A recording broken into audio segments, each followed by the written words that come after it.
3轮下老铁来郑州保养四驱换变速箱油，剩下的我们检查一下。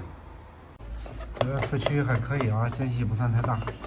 这个球头都已经脱掉了，都已经脱开了。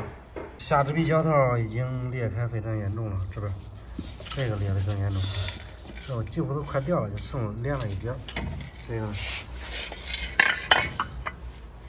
这个这边裂的比较严重，这条裂的严重，这条也裂的严重，差不多，橡胶时间长老化。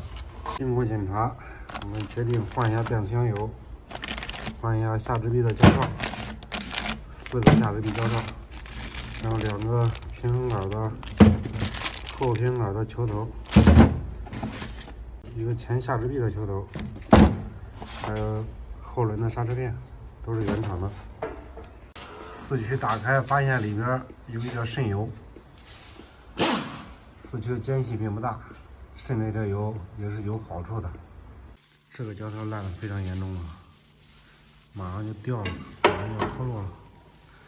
这儿原厂的胶套，现代起亚标。